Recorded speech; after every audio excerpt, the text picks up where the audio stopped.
Bonjour Véronique Alzan, vous êtes chef d'établissement au lycée Cluny à Sainte-Suzanne. En quelques mots, est-ce que vous pourriez nous donner un petit peu quelques informations sur l'établissement? Oui, alors bonjour.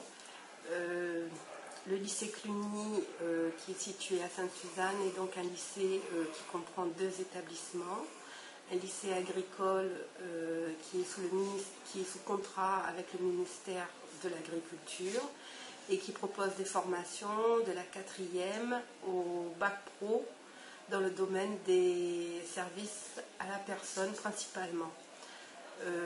On accueille cette année 260 élèves au lycée agricole.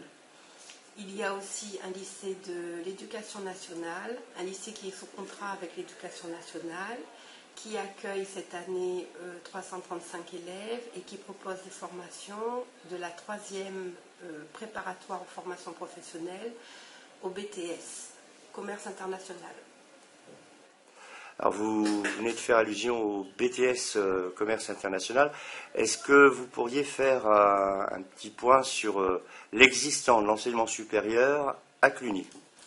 Alors, l'existant à Cluny pour l'enseignement supérieur, aujourd'hui, se limite à une section de BTS commerce international qui existe depuis 2000 et où on accueille en moyenne 28 élèves par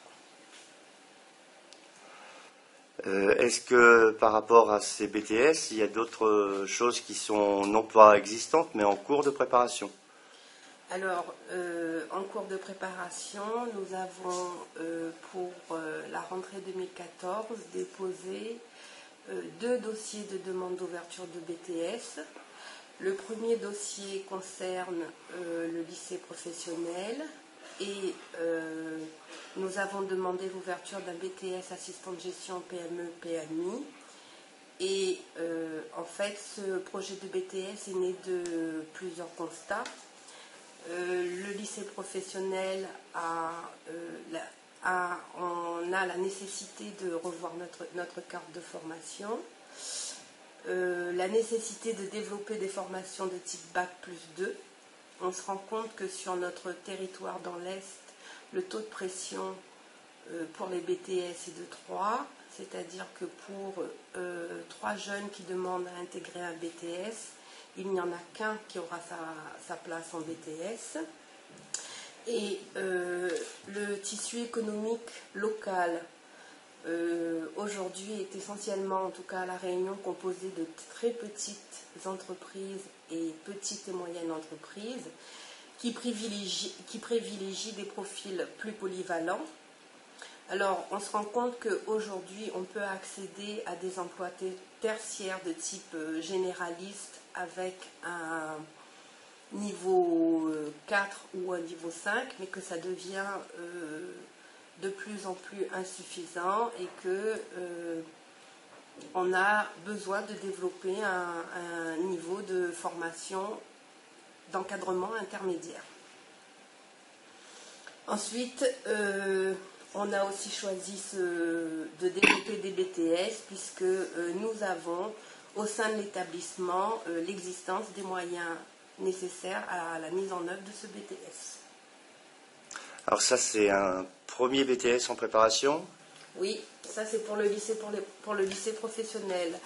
Pour le lycée agricole, nous avons déposé une demande d'ouverture pour un BTS qui s'appelle Développement et animation des territoires ruraux, anciennement appelé Service en espace rural. De la même façon, ce projet de BTS est né de plusieurs constats. La nécessité de pouvoir offrir à nos jeunes issus de l'enseignement agricole une possibilité de poursuite d'études agricoles sur le territoire. À La Réunion aujourd'hui, il n'existe que 2 BTS agricoles en formation initiale. La nécessité encore de développer le niveau d'encadrement intermédiaire dans les entreprises et associations de l'île. Et enfin, de l'étude de notre contexte socio-économique, à savoir le rééquilibrage des territoires pour un développement harmonieux de l'île, le vieillissement de la population et la question de l'accueil des personnes âgées, la stratégie de développement du tourisme. Le BTS DATR présente en effet les caractéristiques nécessaires pour répondre aux besoins de qualification qui découlent des perspectives de l'île.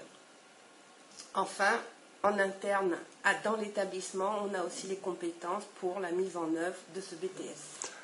Et en termes de moyens, Véronique, aussi bien pour le BTS Éducation nationale que le BTS Agriculture, c'est pas des moyens nouveaux. Non, ce sont des ouvertures qui sont pour le lycée agricole liées à une fermeture mécanique d'une classe de terminale bac pro du fait de la rénovation de la voie professionnelle. Et pour l'éducation nationale, c'est lié à la fermeture. Nous avons souhaité demander la fermeture d'une classe de bac pro gestion administration. D'accord. Et alors, bon, là c'est le niveau BTS, est-ce qu'il y a d'autres projets ou d'autres interrogations, d'autres questionnements que vous avez à Cluny sur l'enseignement supérieur? Alors, de façon plus générale, depuis 4 ans, on a cherché à savoir ce que devenaient nos étudiants en BTS et on s'est rendu compte en fait que 85% de nos étudiants étaient en poursuite d'études à La Réunion, à l'IAE, à la faculté, en licence professionnelle et aussi en mobilité pour devenir bilingue et à nouveau envisager une poursuite d'études. Alors, au jour d'aujourd'hui, au niveau du lycée, on n'a pas le recul nécessaire pour savoir ce que deviennent ces étudiants en termes notamment de réussite, mais il semblerait que la licence professionnelle soit le diplôme le mieux adapté pour la réussite de ces jeunes, mais aussi en termes d'insertion professionnelle. Un juste milieu entre les études longues et courtes, et ces licences permettent aussi à des jeunes qui avaient initialement opté pour un cursus court d'avoir une compétence supplémentaire en 1 an et pouvoir intégrer le monde professionnel. Et pour finir, à mon humble avis, c'est certainement une nécessité pour les jeunes, le développement des licences professionnelles et une place à prendre peut-être pour l'enseignement catholique. Ce qui veut dire en clair, Véronique, que lorsque les 2 BTS, si Cluny obtient la possibilité d'ouvrir ces BTS, vous allez vous poser la question de la suite de ces BTS. Oui, effectivement, on se demande, on devrait logiquement pouvoir offrir à nos étudiants une poursuite d'études dans nos établissements ou sur notre territoire. Ok, un grand merci Véronique. Mais de rien.